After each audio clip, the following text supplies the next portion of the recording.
Hi friends, எல்லோரும் நல்லா இருக்கீங்களா? இது ஒரு ஹாப்பியான சண்டே விலாக் தாங்க. சண்டேனாலே நான்வெஜ் தான். முந்தைய நாளே வெங்காயம், இஞ்சி, பூண்டெல்லாம் உரிச்சு வச்சிடலான்னு நானும் அம்மாவும் செஞ்சிட்ருக்கோம். அப்போ தான் அடுத்த நாள் பீஸ்ஃபுல்லாக வீடியோவும் எடுத்துகிட்டு ஜாலியாக சமைக்கலாங்கிறக்காக எல்லாத்தையும் க்ளீன் பண்ணி வச்சாச்சுங்க. எப்போவுமே நான்வெஜ் செஞ்சுட்டோம் அப்படின்னா காலையில், மதியம், நைட்டு 3மே அதுதாங்க. இந்த வாட்டி ஒரு மேரேஜ் ஃபங்க்ஷன் நைட் போகணும், அதனால மார்னிங்கும் ஆஃப்டர்நூன் மட்டும்தான் செஞ்சுருக்கோம். இன்றைக்கி என்ன ரெசிபின்னு பார்த்தீங்கன்னா கொங்கு நாட்டு மட்டன் குழம்பு தாங்க.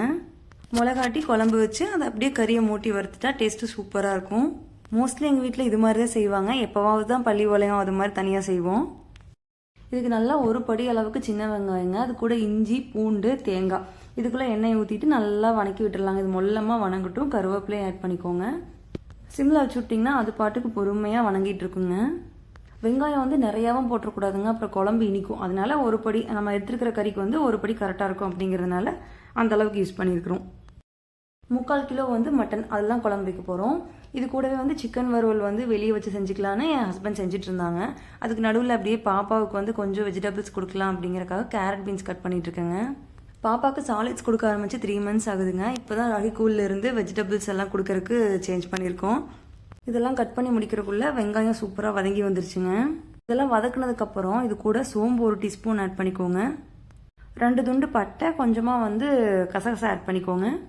இதுக்கு ஒரு ரெடிமேட் மசாலா இருக்குங்க. அது நம்ம அரைச்சி வச்சிட்டோம்னா ரொம்ப சிம்பிளாக இருக்கும். இல்லைன்னா நம்ம கொத்தமல்லி, மிளகு, சீரகம்னு போட்டு ஒவ்வொரு டைமும் நம்ம வதக்கி அரைச்சிட்டு இருக்கணும். இந்த மசாலாவோட ரெசிபி வேணும்னா சொல்லுங்கள், நான் இனி வர வீடியோஸில் அப்லோட் பண்ணுறேன். இது நல்லா சின்ன கரண்டியில் 3 கரண்டி அளவுக்கு யூஸ் பண்ணிக்கலாங்க. இது நல்லா வெங்காயத்தில் பரட்டி விட்டு இது நல்லா ஆறுற வரைக்கும் வச்சுருங்க. எனக்கு எப்பவுமே கறி குழம்பு வச்சா கண்டிப்பாக முட்டை இருக்கணுங்க. முட்டை இருந்தால் தான் எனக்கு கறி சாப்பிட்ட மாதிரியே ஃபீல் ஆகும். இது நல்லா ஆறுற கேப்பில் நான் முட்டை வேக வச்சிடலாம் அப்படின்னு சொல்லி முட்டை தான் எடுத்து வச்சுட்ருக்கேன். ஒரு சின்ன டிப் என்னன்னு பார்த்தீங்கன்னா, முட்டை வேக வைக்கும் போது கொஞ்சமாக உப்பு போட்டு கூடவே எண்ணெயும் ஊற்றிடுங்க. லைட்டாக எண்ணெய் ஊற்றிட்டிங்கன்னா நல்லா உடையாதுன்னு சொல்லுவாங்க. நான் எப்பவுமே இந்த மிளகாட்டை மிக்சிலேயே போட்டுருவேங்க. ஆனால் அம்மா செக்கிலேயே தான் நல்லா நைஸாக அரைப்பாங்க. அப்போ தான் நான் குழம்பு தனி ருசியாக தாங்க இருக்கும். உங்களில் எத்தனை பேர்த்துக்கு இது போல் செக்கில், அம்மியில் அரைச்சி வச்ச குழம்பு ரொம்ப பிடிக்கும் அப்படிங்கிற மாதிரி இருந்தால் கமெண்ட்டில் சொல்லுங்கள். நம்ம இதில் ரெடிமேட் கறி மிளகு பொடி யூஸ் பண்ணுறதுனால ஈஸியாகவே ஆட்டிடலாங்க. இல்லைன்னா கொத்தமல்லி, சீரகம்லாம் நுணுங்காமல் இருக்கும், ரொம்ப நேரம் ஆகும் ஆட்டுறக்கு. இது இருக்கிறதுனால ரொம்ப ஈஸியாக இருக்குங்க, சீக்கிரமே மிளகாயிரும். எங்கள் வீட்டில் எல்லாத்துக்குமே குழம்பு நல்லா தண்ணியாட்ட சலசலன்னு இருக்கணுங்க, அப்போ தான் பிடிக்கும். இந்த அளவுக்கு மிளகாட்டினாலே போதுங்க. கொஞ்சமாக கறிக்கு எடுத்து வச்சுக்குவோம், அதுலேயே குழம்புக்கு எடுத்து வச்சுக்குவோம். அம்மா எல்லாம் இப்படி தான் செக்கில் தான் ஆட்டுவேன்னு சொல்லி ஆட்டுவாங்க. அவங்க ஆட்டி தோன்றதே பார்க்குறக்கு ரொம்ப அழகாக இருக்கும். எனக்குலாம் அந்தளவுக்கு ஆட்டுறக்கு வராது, பார்த்துட்டு மட்டும் இருப்பேன். பட் ஆனால் அப்பப்போ மருதாணி மட்டும் செக்கில் ஆட்டி வைப்பேங்க. இங்கே நாங்கள் மிளகா ஆட்டுறதுக்குள்ளேயே அந்த பக்கம் பார்த்தீங்கன்னா ஹஸ்பண்ட் சிக்கன் வறுவல் ரெடி பண்ணிட்டு இருந்தாங்க. நல்லா வாசனை கமகமன்னு வந்துட்டு இருந்தது. சரி, அப்படியே மட்டனெல்லாம் வாஷ் பண்ணி உள்ளே எடுத்துகிட்டு போயிடலான்னு எடுத்துகிட்டு வந்தாச்சுங்க. எனக்கு மட்டன் பார்த்த உடனே மட்டன் பிரியாணி தாங்க பண்ணணும்னு ஞாபகம் வந்துச்சு. மட்டன் பிரியாணி தான் அவ்வளோ டேஸ்ட்டாக இருக்கும் சிக்கன் பிரியாணியை விட. ரெண்டில் உங்களுக்கு எது பிடிக்குன்னு சொல்லுங்கள். அப்படியே மட்டனை வாஷ் பண்ணி எடுத்துகிட்டு வந்துட்டு குழம்பு வைக்க ரெடி பண்ணியாச்சுங்க. நான் குக்கரில் விசில் விடணுங்கிறக்காக குக்கர்லேயே போட்டுக்கிட்டோம். கொஞ்சமாக எண்ணெய் விட்டு கடுகு, வெள்ளுந்து, கடலைப்பருப்பு, கொஞ்சமாக சின்ன வெங்காயம், அது பேருக்கு கொஞ்சமாக போட்டால் போதுங்க, கருவேப்பிலை, கொஞ்சம் மிளகா, இதெல்லாம் போட்டு நல்லா வதக்கி விட்டுக்கோங்க. விசில் போடாமல் ஓப்பன்லேயே விட்டு வதக்குறனாலும் வதக்கலாங்க. இருந்தாலும் இது மாதிரி விசில் போட்டால் டக்குன்னு வேலை முடிஞ்சிடும். அதனால நாங்கள் விசில் போட்டு விட்டுருவோம். மட்டன் போட்டதும் இது கூட கொஞ்சமாக உப்பு, மஞ்சத்தூள் போட்டு நல்லா கிளறி விடுங்க. கொஞ்சமாக கறி திரண்டு வரும், அது வரைக்கும் கிளறிட்டு அதுக்கப்புறம் நான் மிளகு தண்ணி ஊற்றிக்கலாங்க. உங்களுக்கு குழம்பு தண்ணியாட்ட வேணுமா தடையமாக வேணுமா அப்படிங்கிறத தண்ணியோட அளவை வச்சு நீங்கள் அட்ஜஸ்ட் பண்ணிக்கோங்க. இது நைட் பார்த்தீங்கன்னா இஞ்சி பூண்டுலாம் தொளிக்கிறோம் அப்படின்னு நிறையவே தொளிச்சு வச்சுட்டாங்க. அதனால சரி, அதை வேஸ்ட் பண்ண வேணாம், அப்படியே இஞ்சி பூண்டு அரைச்சி வச்சுட்டா ஸ்டோர் பண்ணிவிட்டு நம்ம கிரேவி செய்யறதுக்கு எதுக்காவது இந்த வீக் ஃபுல்லாக யூஸ் ஆகட்டும்னு சொல்லி அதையும் அரைச்சி வச்சாச்சுங்க. எப்பயுமே 1 வீக்கு தேவையான மீல் ப்ரிப்பரேஷன் பண்ணி வச்சிட்டிங்க அப்படின்னா ரொம்பவே ஈஸியாக இருக்கும். மார்னிங் அவசரம் இல்லாமல் ரிலாக்ஸ்டாக நம்ம சமைக்கலாம். இப்போ பாருங்கள், ஒரு 10 நிமிஷத்தில் எந்த அளவுக்கு தண்ணி விட்டு நல்லா உருண்டு வந்திருக்கு பாருங்கள். இந்த ஸ்டேஜில் நம்ம ஆட்டிட்டு வந்த மிளகு தண்ணி மட்டும் ஊற்றிக்கலாங்க. மிளகு நம்ம கடைசியாக போட்டு கொதிக்க வச்சுக்கலாம். கொஞ்சமாக தண்ணி மட்டும் கறி வேகிற அளவுக்கு ஊற்றிட்டு ஒரு 5-6 விசில் விட்டு எடுத்துடலாங்க. நம்ம மிளகு தண்ணியவே ஊற்றினா தான் அதோட எசன்ஸ் நல்லா கறியில இறங்குங்க. 5 விசில் விட்டதுக்கே கறி 90% அளவுக்கு வெந்துருச்சுங்க. நீ அடுத்து மிளகு ஊற்றி நல்லா கொதிக்க விடுவோம். அதில் நல்லா ஃபுல் அண்ட் ஃபுல் வெந்துடும். இந்த ஸ்டேஜில் அந்த சிக்கன் வேக வச்ச தண்ணி எடுத்து குடிச்சு பாருங்கள், சூப்பராக இருக்கும். கொஞ்சமாக மிளகு வந்து கறி வதக்கிறதுக்காக வச்சுட்டு மீதி இருக்கிற மிளகெல்லாம் குழம்புல ஊற்றிடலாங்க. நமக்கு எந்த கன்சிஸ்டன்சியில் வேணுமோ அந்த அளவுக்கு தண்ணி ஊற்றி நீங்கள் அட்ஜஸ்ட் பண்ணிக்கோங்க. இங்கே எங்கள் வீட்டில் பார்த்தீங்கன்னா கறி சாப்பிட்றத விட குழம்ப தான் டம்ளராக குடிச்சிட்ருப்போம். அதனால் குழம்பு அதிகமாக வேணுங்காட்டி இந்த அளவுக்கு தண்ணியாட்டு தான் வைப்போங்க. ஆனால் டேஸ்ட்டு நிஜமாவே சூப்பராக இருக்கும். என்னால் கொஞ்சம் தடயமாக இருந்தால் தான் சாப்பிட முடியாது. இது மாதிரி செஞ்சு பாருங்கள், சூப்பராக இருக்கும். இனி குழம்புல எந்த அளவுக்கு உப்பு இருக்குன்னு பார்த்துட்டு தேவையான அளவு உப்பை போட்டு மூடி வச்சுருங்க. இது நல்லா கொதிச்சு வரட்டும். ஒரு 10 நிமிஷம் வரைக்கும் இது டிஸ்டர்ப் பண்ணவே வேணாங்க. 10 நிமிஷம் ஆயிடுச்சுங்க. இந்த அளவுக்கு நல்லா சலன்னு கொதிச்சு வந்துருச்சு. இனி நம்ம கறியை எடுத்து மூட்டி வறுத்துடலாங்க.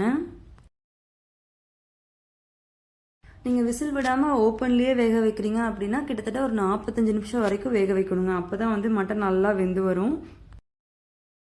அப்படியே பக்கத்தில் வந்து கறி வறுக்கிறதுக்கு ரெடி பண்ண ஆரம்பிச்சிட்டேங்க. இதுக்கு வந்து கொஞ்சமாக எண்ணெய் விட்டு கடுகு, கடலைப்பருப்பு, வெங்காயம், மிளகா, கருவேப்பிலை இதெல்லாம் போட்டுக்கோங்க. குழம்பு வச்சதுக்கப்புறம் பார்த்தீங்கன்னா காய் வணக்கிற மாதிரி தாங்க. இதை போட்டு எல்லாத்தையும் போட்டதுக்கப்புறம் கறியும் எடுத்து போட்டோம்னா நம்ம வச்சுருக்கிற மிளகையும் உள்ளே போடணும். சூப்பராக இருக்கும் அதுவே. உங்கள் காரத்துக்கு தகுந்த மாதிரி இப்போ இந்த ஸ்டேஜில் நம்ம எந்த அளவுக்கு மிளகா வேணுமோ ஆட் பண்ணிக்கலாங்க. மிளகு போட்டுட்டு கொஞ்சம் பச்சை வாசனை போகிற வரைக்கும் நல்லா வதக்கி விட்ருங்க. நல்லா கிரேவி மாதிரி வேணும் அப்படின்னு நினச்சிங்கன்னா கொஞ்சம் இந்த மிளகு சாந்து வந்து அதிகமாக எடுத்து வச்சுக்கோங்க. நல்லா கிரேவியாட்டம் வருங்க. இது நல்லா பச்சை வாசனை போனதுக்கப்புறம் குழம்புலேருந்து கறி எடுத்து உள்ளே போட்டு வறுத்துடலாங்க. எப்பவுமே அம்மாவே செஞ்சுருவாங்க. நான் பக்கத்தில் நின்று பார்த்தது கூட இல்லை. இல்லைன்னா ஹஸ்பண்ட் செய்வாங்க. நான்வெஜ்னால் கிட்ட நான் அவ்வளோக்கா வந்ததே இல்லைங்க. இந்த வாட்டி தான் நானே செஞ்சு பழகணும் அப்படின்னு சொல்லி 2 பேரும் என்ன பண்ணுறாங்கன்னு ஒவ்வொரு இதாக பார்த்துக்கிட்டே இருந்தேன். நான் வெஜிடேரியன் செய்கிற அளவுக்கு ஒன்றும் நான்வெஜ் செஞ்சது இல்லைங்க. இனிமேல் நான் தான் செய்யணும் அப்படிங்கிறக்காகவே ஒவ்வொன்றா நோட் பண்ணிட்டு இருந்தேன். சிக்கன் வறுவல் பார்த்தீங்கன்னா இரும்பு கடையில் வறுத்தாவே சூப்பராக இருக்குங்க. இது கொஞ்சம் சைஸ் பெருசாக இருக்கிறதுனால வெளியே வச்சுக்கலாம், கொஞ்சம் டிஸ்டர்ப் இல்லாமல் இருக்கும்னு சொல்லி வெளியே ஹஸ்பண்ட் வறுத்துட்டாங்க. இப்போ குழம்பும் ரெடி ஆயிடுச்சு. சிக்கன் எல்லாமே ரெடி. நீங்கள் சாப்பிடலாங்க. எனக்கு ரொம்ப பிடிச்ச முட்டை அப்புறம் வறுவல்லாம் வச்சு சூப்பராக சாப்பிட்டாச்சு. முதல்ல எப்போவுமே இது போல் நான்வெஜ்லாம் செஞ்சால் ஒன்றா தான் உட்காந்து சாப்பிடுவோம். பட் இப்போ பாப்பாவை பார்த்துக்கிறக்காக ஆள் மாற்றியால் ஒருத்தர் சாப்பிட்டா ஒருத்தர் பாப்பாவை பார்த்துக்குவோம். அது போல் ஷிஃப்ட்டு போட்டு தான் வேலை செஞ்சிட்ருக்கோம். எல்லார் வீட்லேயுமே குழந்தைங்க இருந்தால் அது மாதிரி தான் பண்ணுவாங்க. சாப்பிட்டுட்டு கொஞ்ச நேரம் ரெஸ்ட் எடுத்ததுக்கப்புறங்க ஈவினிங் வந்து ஃபங்க்ஷன் போகணும்னு சொல்லியிருந்தேன் இல்லைங்க. எனக்கு வந்து மருதாணி வைக்கிறதுனால ரொம்ப பிடிக்கும். அப்படியே மருதாணியும் அரைச்சி மருதாணி 2 கைக்கு வச்சாச்சுங்க. எனக்கு எப்பவுமே இந்த கிளம்புற நேரத்தில் சாரீ நான் ப்ளீட் பண்ணி கட்டிட்டு போனால் ரொம்ப டென்ஷன் ஆயிடுவேன். ஸோ முன்னாடியே ப்ளீட் பண்ணி வச்சுருவேங்க. எனக்கு அயன் பாக்ஸ் யூஸ் பண்ணி ப்ளீட் பண்ணுறதை விட இது போல் ஹேர் ஸ்ட்ரைட்னர் வச்சு ப்ளீட் பண்ணுறது ரொம்ப ஈஸியாக இருக்குங்க. இது போல் ப்ளீட் பண்ணி ஃபோல்ட் பண்ணி வச்சிட்டேன் அப்படின்னா கிளம்புறப்போ ஒரு 10 நிமிஷம் தான் ஆகும். குயிக்காக அவங்களுக்கு முன்னாடி நான் ரெடி ஆகிடுவேன். ப்ரொஃபஷ்னலாக ப்ளீட் பண்ணுறவங்க யாராவது இந்த வீடியோவை பார்த்தீங்கன்னா ஐம் ஸோ சாரி. எனக்கு இந்த அளவுக்கு தான் ப்ளீட் பண்ண தெரியும். நான் எனக்கு தெரிஞ்ச மாதிரி ப்ளீட் பண்ணி பாக்ஸ் ஃபோல்ட் பண்ணி வச்சுக்கிட்டேங்க. கூடிய சீக்கிரம் ப்ளீட் பண்ணுற கிளாஸ் போகணும் அப்படின்னு சொல்லி பிளான் வச்சுருக்கேன். பார்ப்போம். ஈவினிங் பார்த்தீங்கன்னா மேரேஜுக்கு கிளம்பியாச்சுங்க. கிளம்பும்போது பார்த்தீங்கன்னா பாப்பா தான் பொக்குன்னு போயிட்டா. சீக்கிரம் வந்துடும்னு கிளம்பிட்டோம்.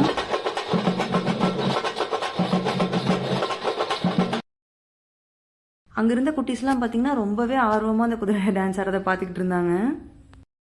அப்படியே உள்ளே வந்துட்டு பொண்ணு மாப்பிள்ளை ஃபோட்டோ எடுத்துகிட்டு இருக்கிறதெல்லாம் பார்த்துட்டு சாப்பிட்ற பக்கம் வந்தாச்சுங்க.